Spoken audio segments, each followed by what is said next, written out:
On Christmas morning, Mom called and said, "We've set a special table for your brother's kids, but yours might be too disruptive." Dad added, "It's probably best if you don't come this year." I didn't argue. I just said, "Understood," and stayed home. By noon my phone was blowing up. 31 missed calls, a video chat, and a voicemail. I played it twice. At 0:47, Dad said something that made me cover my mouth and sit there in silence. I was folding laundry when my mom called and ruined Christmas. "My name's Tyler. I'm 35. I live just outside of Portland with my wife Emma and our 2 boys, Micah, 6, and Jonah, 4. Jonah is on the spectrum.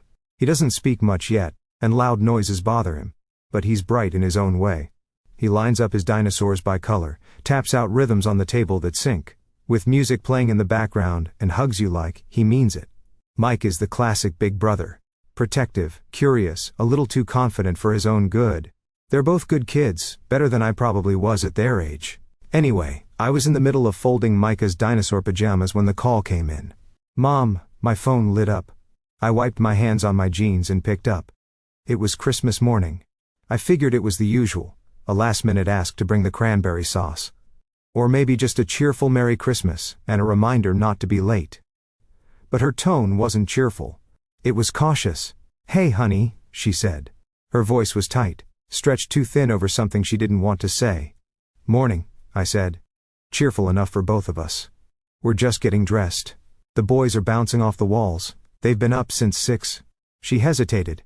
"That's what I wanted to talk to you about." I paused. "About the boys? About Christmas?" She exhaled and I could hear plates clinking in the background. The low murmur of conversation. "We've set a special table this year for the kids." "Okay," I said, drawing the word out like a thread for your brother's kids. "You know, they're older. They'll be at their own table with games and coloring and, just a nice setup." I blinked. "Cool. So, you want Micah and Jonah at the main table?" There was another pause. Longer this time. "Well," she said carefully, "we were thinking it might be better if Jonah sat with you. Or maybe not at the kids' table, just so things don't get too disruptive." I felt the edge of the folded pajama top in my hands grow tighter. "Disruptive? I mean," she said quickly, "you know how Jonah gets when there's too much noise. Or if someone takes his toy." "It's Christmas, Tyler. We don't want the other kids overwhelmed." I didn't respond. I just looked down at the pajamas and felt my jaw tighten. She continued as if sensing the silence meant she needed reinforcements. "Your brother's kids are used to certain routines. It's been a hard year for them with the move and the divorce." And then I heard it, a second voice, faint but unmistakable. My dad. He must have taken the phone, or was standing nearby. "Tyler," he said loud enough now to be on speaker. "Listen, it's probably best if you guys just sit this one out. Less stress for everyone, especially for Jonah." There it was. They said the quiet part out loud. I didn't yell. I didn't argue. I didn't say what I wanted to. That they were treating my son like a problem, like a messy corner they didn't want in their perfect little holiday setup. Instead I just said, "Understood." Then I hung up. Calm. Controlled. Emma came down the stairs holding a wrapped gift. "Everything okay?" she asked, reading my face instantly. I lied. "Change of plans. We're staying in this year." She tilted her head, eyes narrowing. "Seriously?" I forced a smile. "Yep. Might be nice. Just us. We didn't tell the boys. We made cinnamon rolls, opened presents, and watched old cartoons in our pajamas. Jonah lined up his dinosaurs by the tree. Micah made them talk in silly voices. Emma put on Christmas jazz, and we danced in the living room. I tried to act like everything was fine, but I kept glancing at my phone. By noon I had 31 missed calls, mostly from my parents. A few from my younger sister Megan. 2 from my brother David. There was a video chat request. I didn't answer. Then came the voicemail. I let it play once, while sitting on the edge of the bed. Then I played it again. This time with my hands slowly covering my mouth. At exactly 47 seconds in, my dad said something that made the air go still. It wasn't loud. It wasn't shouted. It was calm. Offhand, like he didn't even realize the weight of the words as they came out of his mouth. But I heard them every syllable. And just like that, something inside me shifted. The part of me that always let things slide went quiet. And the part of me that kept receipts, that part woke up. I listened to that voicemail at least 10 more times. Each time it hit a little harder. The part that got me wasn't even what he said. It was how he said it. Like it was normal. Like it was obvious. At 0:47, my dad chuckled. That's what made me look up. A quiet, dismissive laugh. Like he was talking about someone else's problem. She should have known better than to let Tyler bring that kid, he said. I mean, the boy doesn't belong at a family gathering. Not like this, that kid, that boy. Not Jonah. Not his grandson. Just that kid. I sat there for a long time, phone in my lap, staring out the window at our snow-covered lawn while Micah raced a Hot Wheels car down the hallway. Emma peeked in once, saw my face and didn't ask. She just quietly left a cup of coffee on the nightstand and walked away. The rest of the day passed in a blur. I smiled when I needed to, laughed when it felt right, but inside something was unraveling. A thread that had been tugged at for years slowly, invisibly until now. By the time the boys went to bed and Emma curled up next to me with a book, I was already down a rabbit hole, listening to old voicemails. Scrolling through years of group texts, looking back at birthday photos, and realizing something I'd never fully seen before. Jonah was never really in them. Micah, yes. Micah was easy. He posed, he grinned. He said please and thank you, and played nicely with his cousins. He fit. But Jonah, he was usually in the background, sometimes not there at all, sometimes cropped out. There was a picture from last Christmas. David and his kids sat at the center of the big dining table, all in matching red sweaters. Megan and her boyfriend were on one side, Mom and Dad on the other. Emma and I were near the end, smiling. Micah sat next to me with a candy cane in his hand. Jonah wasn't in the shot. I remembered that day.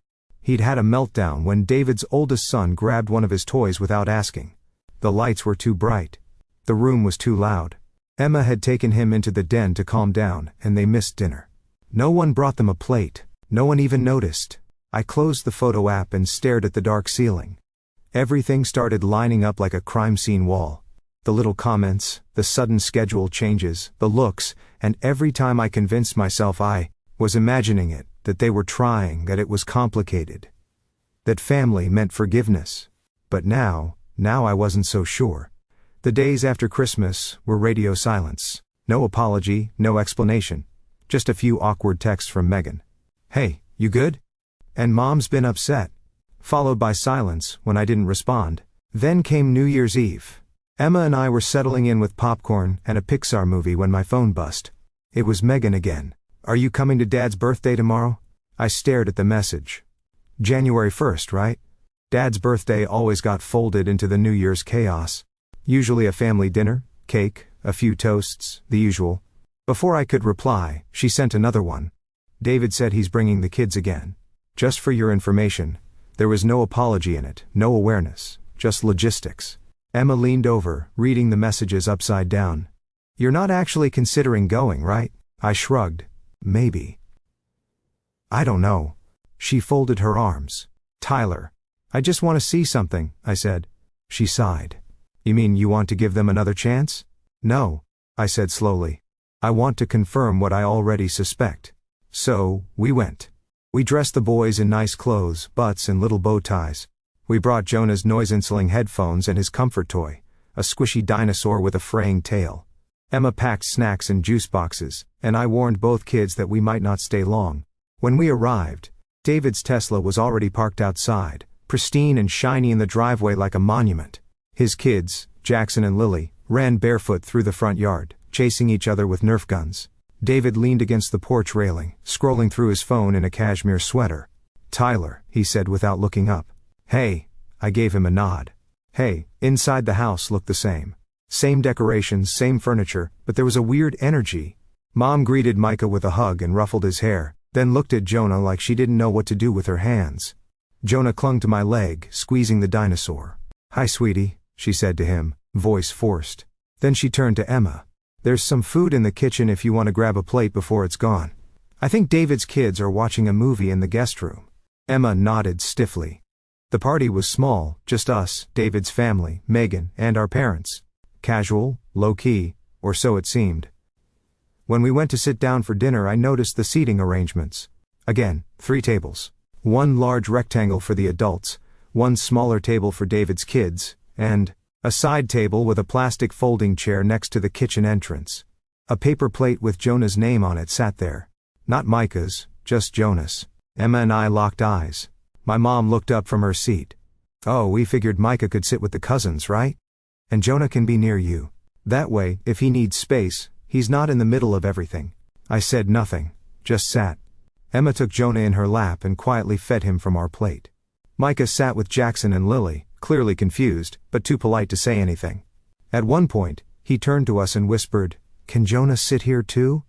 David overheard and chuckled, "No, buddy. Jonah likes his own little setup, remember?" I clenched my fork tighter. After dinner, while the kids played in the den and the adults chatted over coffee, Dad stood up to give a little birthday toast. Everyone gathered around. I stood in the corner, Jonah in my arms. "I just want to thank everyone for being here," Dad said.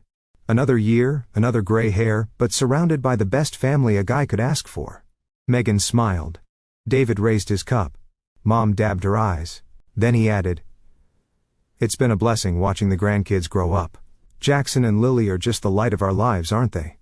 Emma flinched next to me. And Micah, of course. Such a smart kid. Always curious, always polite. He didn't say Jonah's name, not once. I felt Emma's nails dig into my arm. "Let's go," she whispered, but I stayed frozen. I couldn't move, not yet. Then it happened. David laughed and said, "Mike is the only reason I haven't stolen Tyler's entire family. The kid's basically a mini Jackson at this point." The room laughed, everyone but me. Then Mom turned to me, wine glass in hand, and said, "You and Emma really did good with Micah. You must have gotten lucky the second time." I felt the words hit like a slap. Lucky. The second time, Emma grabbed my arm. "Tyler." I held up a hand.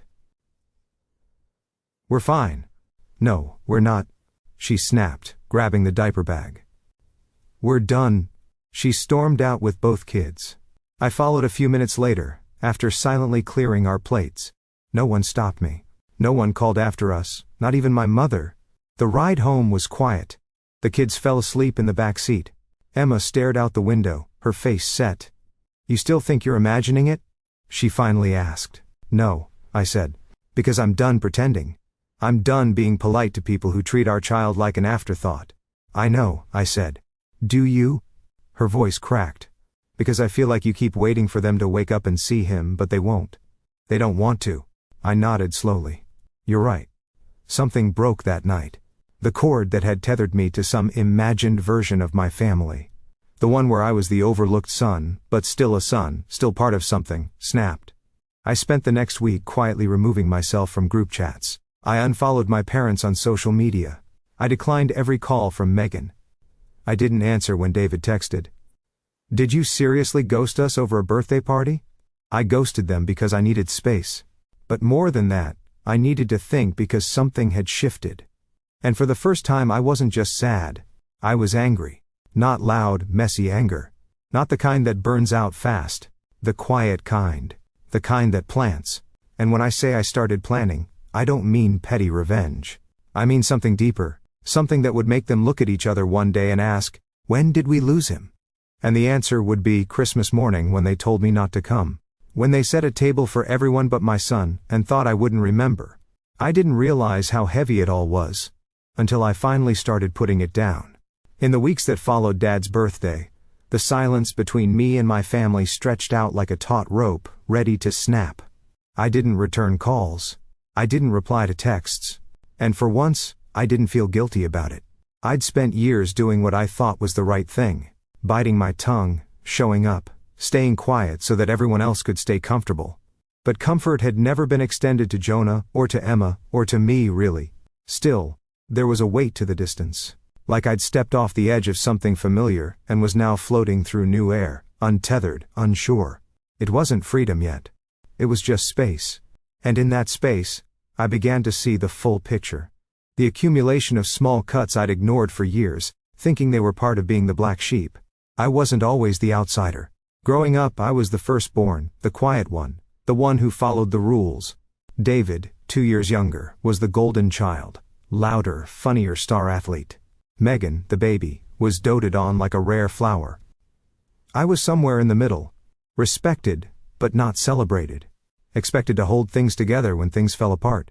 Especially after my dad's back injury forced him into early retirement and I took over, helping with bills at 19 while working nights and attending college part-time. They all used to praise me for being so responsible. But responsibility without affection just starts to feel like being used. After Christmas and Dad's birthday, something inside me collapsed under the weight of years of being useful and invisible. I wasn't okay.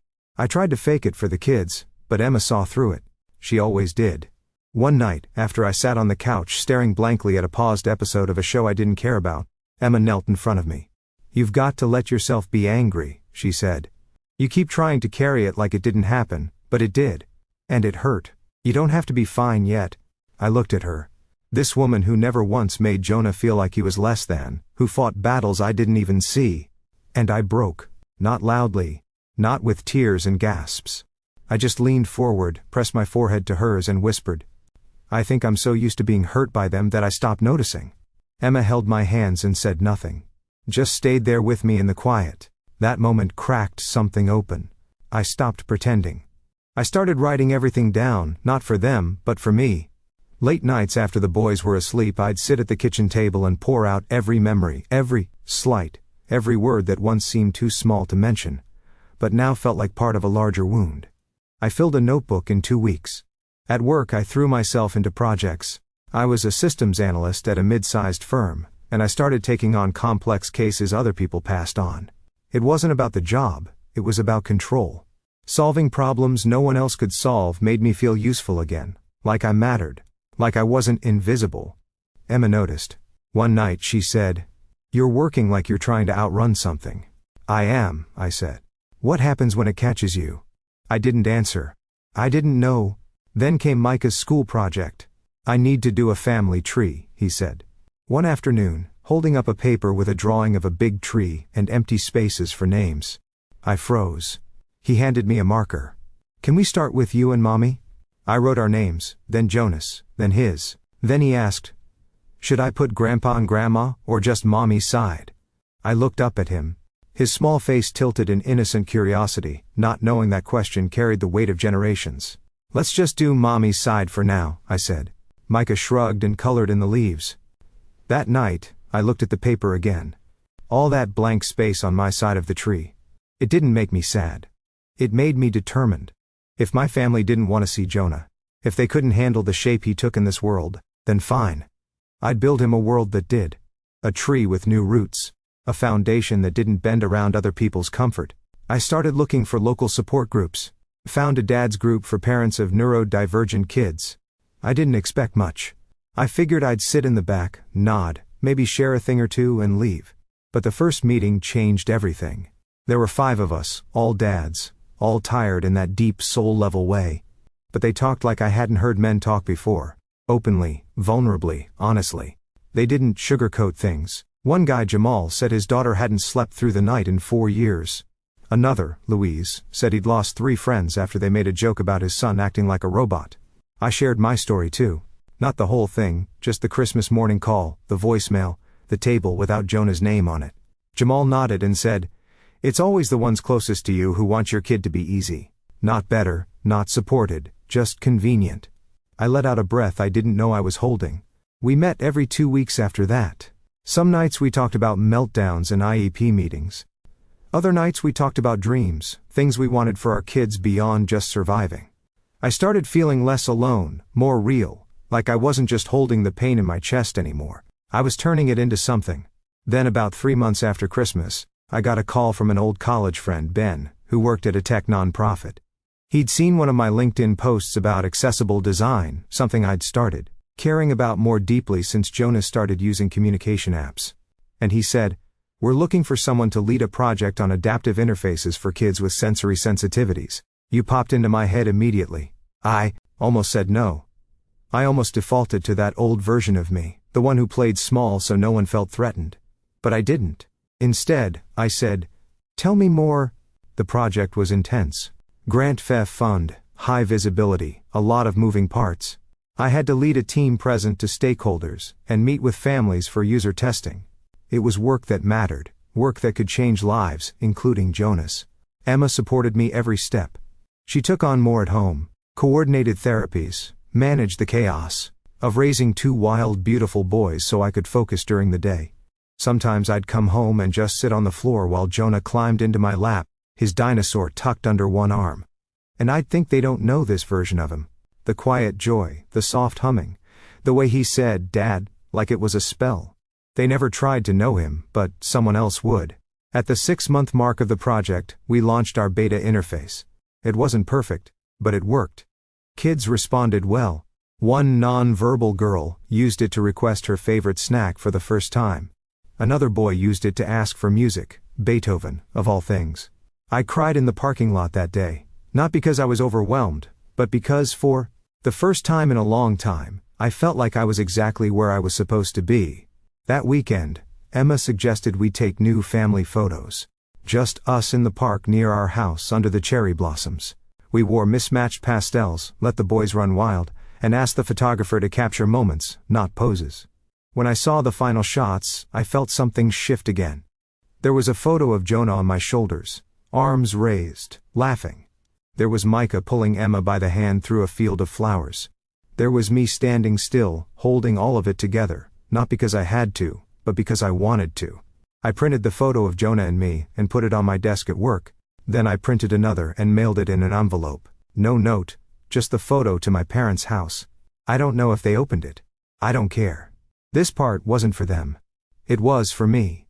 Because by the time summer rolled around, I realized something that changed everything. I hadn't lost my family. I'd just finally seen them for who they were. And in doing so, I found the strength to build something better. Not in spite of the pain, but because of it. But just when I thought the distance had settled into something permanent, the silence broke. On Jonah's birthday, a small envelope in the mailbox. No return address. Inside was a card, cheap, generic, with a teddy bear holding balloons. Inside, a single line, "Let us know when we can meet him." For real this time, no signature, just that. Emma found me holding the card and said, "Do you believe them?" I stared at the handwriting. Familiar, hesitant. "I don't know yet," I said. But something told me. This wasn't an apology. It was a trap. And this time, I wasn't walking into it blindly because I had a plan. A quiet one. One they'd never see coming. I didn't respond to the card. Not right away. I set it down on the kitchen counter and watched it for 2 whole days like it might sprout teeth and bite me if I got too close. Emma asked once more if I wanted to talk about it. And when I didn't, she let it be. She knew I wasn't ignoring it.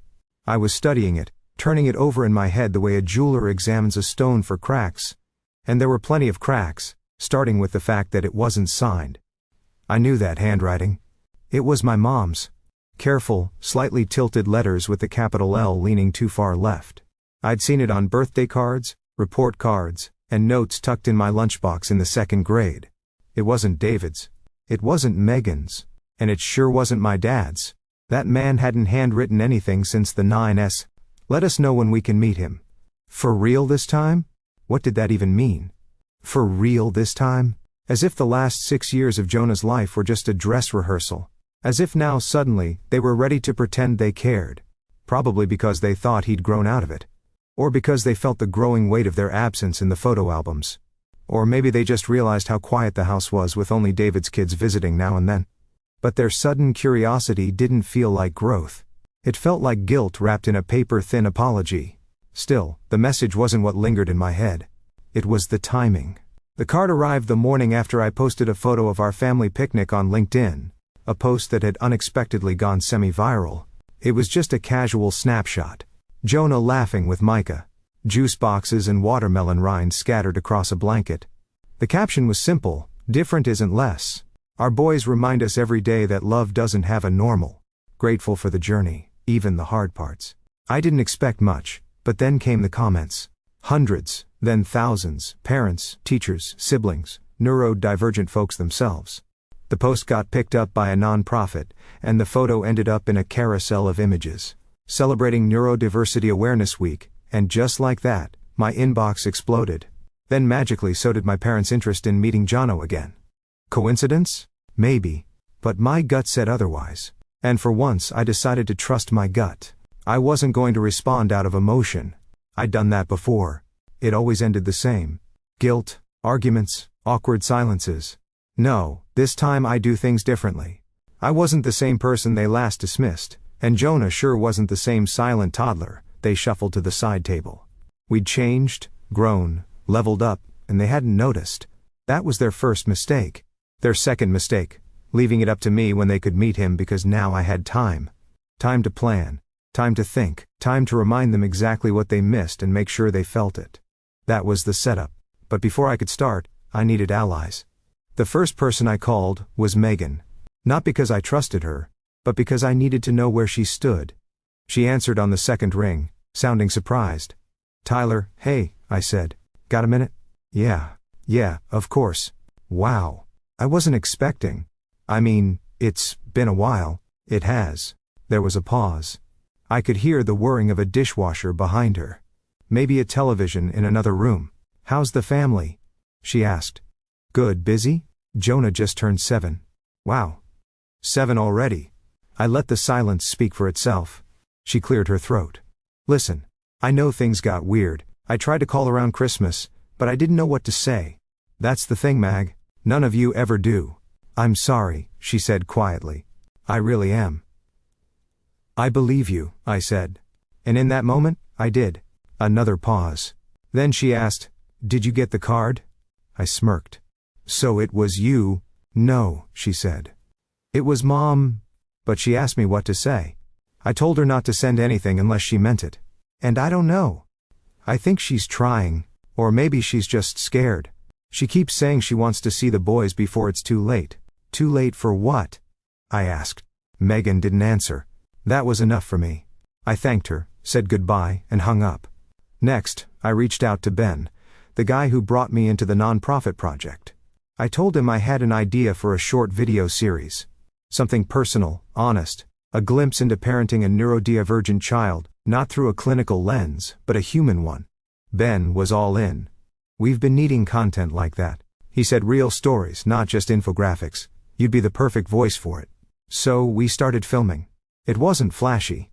Just me, Emma, and the boys at home. Living life, making pancakes, managing meltdowns, celebrating small wins, like Jonah learning to use his tablet to say outside, or Micah helping his brother line up toy trains. We talked about everything. The guilt, the grief, the grace. We didn't sugarcoat anything. Emma was hesitant at first.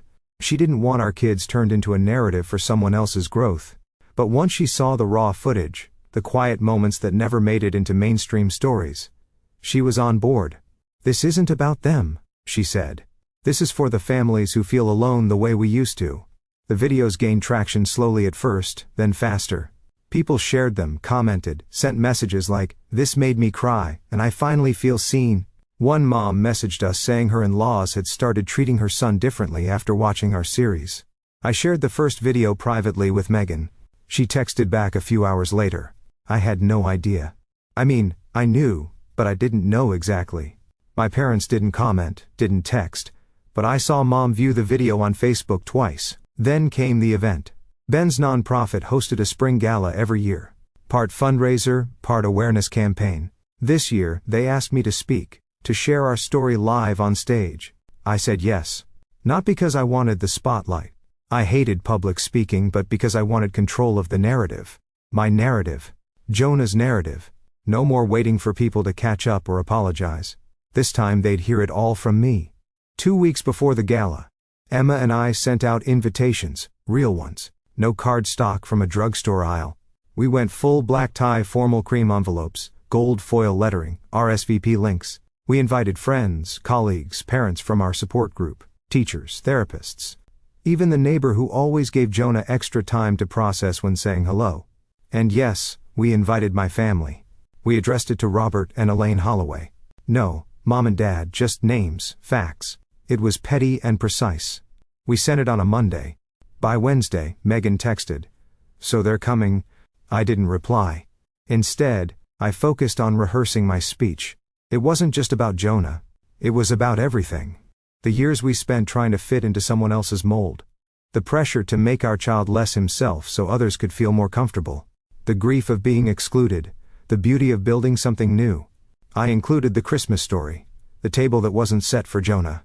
I didn't name names, but I didn't have to. They'd know. And when the night came, I was ready. I stood backstage in a crisp navy suit, clutching a note card with bullet points I barely needed. My hand shook a little, but not from fear, from purpose. Emma squeezed my hand and whispered, "You're about to change someone's life tonight." Then, the curtain parted. I stepped onto the stage. The lights were warm. The room quieted. Somewhere near the middle I saw them. My parents sitting stiffly in the second row, faces unreadable. I looked past them, past the doubt, the shame, the years of silence. I looked toward the people who'd walked with us in the hard seasons. And I spoke, not for revenge. Not yet, but for truth. And when I finished, the room rose. People clapped. Some cried, but my parents, they stayed seated. Stone still. Good. They were finally listening. And I wasn't done yet.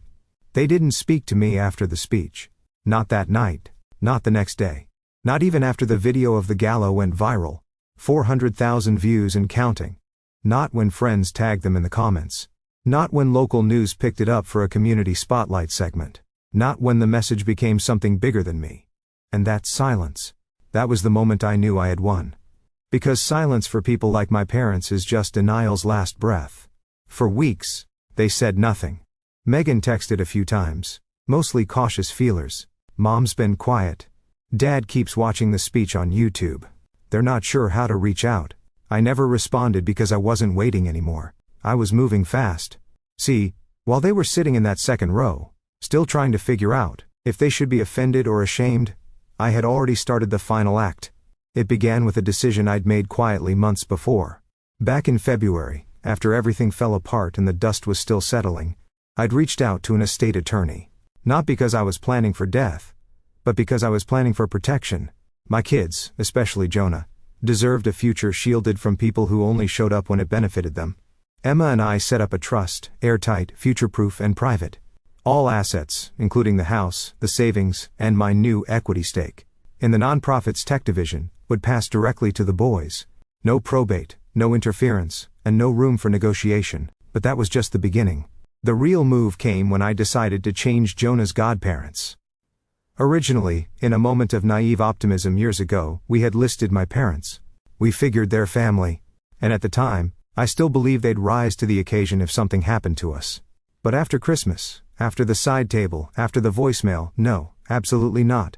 So, I changed it. We sat down with Louise and Jamal, the dads from the support group, men who knew what it meant to fight for their kids, who'd shown up more in 6 months than my family had in 6 years. I asked them together if they would take on that responsibility. Louise cried. Jamal said, "I already do." We made it legal 2 weeks later, and I sent copies of the documents to my parents. No note, just facts. Here's what you lost. Here's how final it is. The next part was trickier. It required patience. See, my parents were pillars in their local church, always hosting potlucks and prayer nights. Dad sat on the board. Mom volunteered in the nursery. Reputation mattered to them a lot. And I knew they hated that no one in their community knew the real story. That most still assumed they were doing grandparents to all their grandkids. But the gala changed that. People started asking questions. One Sunday, a family friend messaged me. "Your speech moved me. I didn't know Jonah had been treated that way. I'm sorry." Another wrote, "I saw your parents at church. They looked uncomfortable when your name came up. Just thought you should know." I didn't respond to those either. I just watched the pressure build until the day my mother showed up at our door. It was a Tuesday. Jonah was at therapy. Micah was at school. Emma was working from the kitchen table. I was home fixing a loose door hinge. The doorbell rang. I opened it, wrench still in hand. And there she was, Elaine Holloway, my mother. She looked smaller, not physically but emotionally, like someone who did finally realized she wasn't in control of the narrative anymore. "Tyler," she said softly. I didn't invite her in. I stepped outside, closed the door behind me, and leaned against the porch post. She flinched at the barrier, but didn't challenge it. "I've been trying to reach you," she said. "I know." She swallowed. "I saw the videos, the speech, all of it. And I didn't know," she whispered. "I didn't realize how much we hurt you." I stared at her. "You called my son disruptive. You told us not to come on Christmas. That's not realizing. That's choosing comfort over kindness." "I was scared," she said, voice cracking. "I didn't know how to handle it." I thought I was protecting the other kids. No, I cut in. You were protecting your image of what family was supposed to look like. Jonah didn't fit, so you pushed him to the margins. She looked away. I let the silence hang for a moment. Then I asked, "Why are you really here?" She hesitated, then finally said, "We want to be part of your lives again. Whatever it takes. I'll apologize to Emma, to the boys. I'll do anything." I studied her, and for a second, I almost believed her almost. But then I remembered the voicemail, and the side table, and the years of maybe next time, and just try to make him behave. So I said this. You don't get to pick the chapter you walk back into. We're not frozen in time waiting for you. We moved on. We healed without you. And Jonah, he's thriving without ever needing your approval. Tears welled in her eyes. So that's it. I nodded. You made your choice. Now we're making ours. I turned and opened the door. But before I stepped inside, I said one last thing. You didn't lose us because you made a mistake. Mom, you lost us because you kept making it even after we told you it hurt. Then I closed the door. No yelling, no drama, just the clean, final sound of a chapter ending. In the months that followed, the fallout rippled. Words spread in their community. Not from me. I never once said a negative word about them in public, but from their absence. From people noticing the way Emma and I thrived without them. From the things we didn't say, and the people we invited instead. At the next spring fair, Jonah rode the carousel with Jamal's daughter, laughing with his hands flapping in joy. Micah ran through the booth lines with Louis's son, both of them face painted and sugar rushed. Emma and I sat on a picnic blanket, arms linked, watching our boys live. Free, unapologetic, uninvited by anyone who couldn't love them wholly. And that's when it hit me. Revenge didn't need to be loud. It didn't need to be cruel. Sometimes the most powerful revenge is simply moving on so completely that the people who once made you feel small can't even find a way back in. They didn't lose us all at once. They lost us inch by inch. And we never looked back.